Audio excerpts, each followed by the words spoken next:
Hello students, मैं बसंत यादव आज English class 11 में हॉर्नबिल बुक की third lesson discovering truth the saga continues का एक्सप्लेनेशन पूर्ण रूप से हिंदी में करूंगा। यह वीडियो बहुत रोचक होने वाली है, इसे कंसंट्रेट होकर सीखें। Let's begin. सागा कंटिन्यूज टूटनखामुन के जीवन और मृत्यु के आसपास के रहस्य पर एक अंतर्दृष्टि देता है, जो शक्तिशाली फिरौन वंश के अंतिम किशोर शासक थे। इस वंश ने सदियों तक मिस्र पर शासन किया था।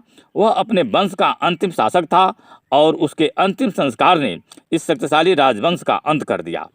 उनके परिवार के बारे में ज़्यादा जानकारी नहीं है। टूट के पिता या दादा अमेनहोट थर्ड एक शक्तिशाली फिरौन थे, जिन्होंने राजवंश के स्वर्ण युग के दौरान लगभग 4 दशकों तक शासन किया। उनके बेटे अमेनहोट चतुर्थ ने अमुन पर हमला करते हुए देश को चौंका दिया। एक प्रमुख भगवान उनकी छवियों को तोड़कर और उनके सभी मंदिरों को बंद कर दिया। उन्होंने अपना नाम अखेनाटेन में बदल दिया और एटन या सूर्य दिस की पूजा को बढ़ावा दिया। उनकी मृत्यु के बाद एक रहस्यमय शासक स्मेनखेकर संक्षिप्त रूप से प्रकट हुआ और बिना कोई निशानी छोड़े बाहर निकल गया। जब टूट ने पदभार संभाला तो उन्होंने अपना नाम तूतनखतेन में बदलकर तूतनखामुन रख दिया और पुराने रिवाज फिर से शुरू कर दिया। हालांकि टूट ने 9 साल तक शासन किया और फिर रहस्यमय और अप्रत्याशित रूप से मृत्यु प्राप्त की। अपने मृत्यु के रहस्य को उजागर करने के लिए राजा टूट की मम्मी को 1000 वर्षों के बाद स्कैन किया गया। इस प्रकार उसकी मृत्यु के कारण के बारे में नई धारणाएं प्राप्त की गई। 1922 में हार्वर्ड कार्टर द्वारा उनके मकबरे की खोज की गई थी, जो ताबूत की मम्मी को ताबूत से निकालने के लिए सभी प्रकार के साधनों का उपयोग कर चुके थे। हालांकि टूट के शव के वहां से निकालना काफ़ी मुश्किल हो गया था, क्योंकि वह ताबूत से बिल्कुल चिपक गया था। कार्टर को आखिरकार मम्मी को तोड़ना पड़ा और कोई दूसरा विकल्प नहीं था। उसके शरीर के हर प्रमुख जोड़ को तोड़ा गया। 1968 में शरीर रचना विज्ञान के प्रोफेसर ने मम्मी का एक्सरे किया और बताया कि टूट के स्तन और सामने की पसलियां गायब थी। बिना तकनीकी सटीकता के ऐसा रहस्योद्घाटन संभव नहीं था। यह तथ्य हमें एक संकेत देता है कि टूट को प्राकृतिक मौत नहीं हुई थी। टूट की मम्मी को 2005 में मिस्र के सुप्रीम काउंसिल ऑफ एंटिक्स के महासचिव जहीं हवास की देखरेख में स्कैन किया गया था। कंप्यूटेड टोमोग्राफी स्कैन टूट की रहस्यमय मौत को हल नहीं कर सका, लेकिन हमें निश्चित रूप से सुराग मिल गए। यह सबक प्राचीन मिस्र की संस्कृति के बारे में व्यापक जागरूकता भी प्रदान करता है। प्राचीन मिस्रवासियों का मानना था कि मृत्यु के बाद जीवन था। यही कारण है कि फिरौन को दैनिक उपयोग की चीज़ें सही धन की जबरदस्त मात्रा में दफनाया गया, ताकि वे मृत्यु के बाद अपने जीवन में उनका उपयोग कर सके। यह भी माना जाता था कि सोना उनके पुनरुत्थान की गारंटी देगा। जैसे ही किंग टूट की मम्मी को सीटी स्कैन करने के लिए लाया गया, तेज हवाओं ने हलचल मचाई और काले बादलों ने तारों को ढक लिया। उनका स्कैन उन रहस्यों का पता लगाने के लिए किया जा रहा था जिसकी वजह से उनकी मृत्यु हुई थी। पर्यटक प्रसिद्ध मिस्र के राजा तूतनखामुन के मम्मी को सम्मान देने के लिए लाइन में खड़े थे और उनकी असामयिक मृत्यु के बारे में अनुमान लगाया जा रहा था।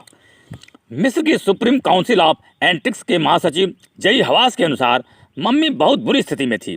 किंग टूट का मकबरा पहली बार 1922 में ब्रिटिश पुरातत्वविद हार्वर्ड कार्टर द्वारा खोजा गया था। टूट के शुद्ध सोने से बने ताबूत में कई अंत्येष्ट खजाने के साथ दफनाया गया था। खजाने में कीमती कॉलर, जड़ा हार और कंगन, अंगूठियां, ताबीज, एक औपचारिक एप्रन, सैंडल और उसकी अंगुलियों और पैर की अंगुलियों के लिए म्यान शामिल थे। ये खजाने आज तक के सबसे अमीर शाही संग्रह है। रोजमर्रा की जरूरतों में माने जाने वाले कुछ रोजमर्रा के सामान जैसे बोर्ड गेम, कांस्य रेजर, लिनन, अंडरगारमेंट्स, भोजन और शराब आदि भी पाए गए। इससे पता चलता है कि प्राचीन मिस्रवासी पुनरुत्थान के विचार में विश्वास करते थे और अपने धन को अपने साथ ले जाने की आशा करते थे। कार्टर ने 3 नेस्टेड ताबूतों की जांच की। पहले में बीलों और जैतून के पत्तों की माला, जंगली अजवाइन, कमल की पंखुड़ियां और कॉर्नफ्लावर के साथ सजा एक कफन मिला था। इससे स्पष्ट सबूत मिले कि मौत मार्च या अप्रैल के महीनों में हुई होगी। कार्टर को राजा की मम्मी को ताबूत से बाहर निकालने में कठिनाई का सामना करना पड़ा। अनुष्ठान रेजिन ने कठोर सोने के ताबूत को नीचे टूट के शव को परिणाम स्वरूप कठोर कर दिया था। हालांकि कार्टर ने रेजिन को ढीला करने के लिए सूरज का उपयोग करने का असफल प्रयास किया था, लेकिन मम्मी को अलंकरण से अलग करने के लिए इसके अलावा और कोई रास्ता नहीं बचा था। इसके सिर को हटाना पड़ा और प्रमुख जोड़ों को अलग करना पड़ा। कार्टर के लिए खुद को चिसलिंग टूट का बचाव करने का एकमात्र आधार यह था कि यदि वे ऐसा नहीं करते तो चोर उनके शरीर से सोना चुराने के लिए उनके शरीर को चीरने में एक पल भी नहीं झिझकते। जैसे जैसे समय के आगमन के साथ पुरातत्व बदलता गया, उसने खजाने की तुलना में जीवन और मृत्यु के रहस्यों पर अधिक ध्यान केंद्रित किया। कार्टर की खोज के कुछ 40 साल बाद 1968 में एक एनाटॉमी प्रोफेसर की खोज में एक चौंकाने वाले तथ्य सामने आया था, जिसमें मम्मी का एक्सरे किया था। उन्होंने दावा किया कि स्तन की हड्डी और मम्मी की आगे की पसलियां गायब थी। अमनहोटेप III टूट के पिता या दादा ने 18वें राजवंश स्वर्ण युग के दौरान लगभग 4 दशकों तक शासन किया। उसने अपने बेटे अमेनहोट चतुर्थ को जन्म दिया था, जिसने प्राचीन मिस्र के इतिहास में एक विषम अवध तक राज किया। उसने कुछ कठोर और अप्रिय परिवर्तन किए। उन्होंने एटेन सन डिस्क की पूजा को बढ़ावा दिया और अपना नाम बदलकर आखतेन कर लिया। उन्होंने धार्मिक राजधानी को नए शहर अखेतों में स्थानांतरित कर दिया। उसने कुछ कठोर अप्रिय परिवर्तन किए। उन्होंने एक प्रमुख देवता अमून की छवियों और मंदिरों को नष्ट कर दिया। उनके निधन के बाद स्मेखेकर नाम के एक शासक ने कुछ समय के लिए शासन किया। अंत में टूटनखतेन, बाद में इनका नाम बदलकर तुतनखामुन कर दिया गया, ने गद्दी संभाली और अपने पूर्ववर्तियों द्वारा नष्ट किए गए पुराने रिवाजों को वापस से लागू कर दिया। उन्होंने लगभग 9 वर्षों तक शासन किया। टूटनखमून या किंग टूट के रूप में वह आज भी व्यापक रूप से जाना जाता है। एक किशोर फिरौन के रूप में मृत्यु हो गई और सोने से लदे हुए थे। वह उन शासकों के परिवार का अंतिम वारिस था जिन्होंने सदियों तक मिस्र पर शासन किया था। उनका अप्रत्याशित निधन एक बड़ी घटना थी और उनकी मृत्यु के कारण अस्पष्ट रहे। 2 सबसे बड़े सवाल अभी भी उनके बारे में अनुत्तरित है।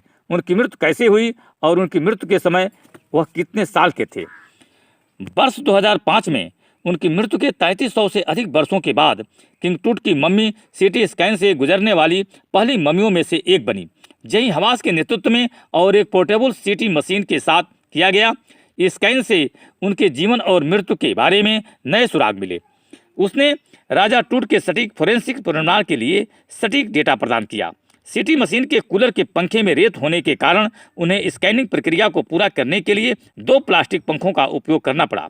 टूट के शरीर की जांच सीटी स्कैन की मदद से कंप्यूटर स्क्रीन पर की गई। इसमें एक ग्रे सिर, गर्दन कशेरुक, एक हाथ, रिब पिंजरे की कई छवियां और खोपड़ी का एक संक्रमण दिखाया गया। स्कैन के लिए डेटा एकत्र करने के बाद फिरौन को उस स्थान पर वापस भेज दिया जाता है जो वह था, यानी उसका तबूत। मम्मी के साथ कुछ भी गंभीर रूप से गलत नहीं हुआ था। यही जही हवास के लिए राहत की बात थी। जब तक हम ट्रेलर पर से धातु की सीढ़ियों से उतरकर रेतीली जमीन पर आए, हवा थम चुकी थी। मृत लोगों की इस घाटी में सर्दी की हवा उतनी ही ठंडी और शांत थी जितनी स्वयं मृत्यु।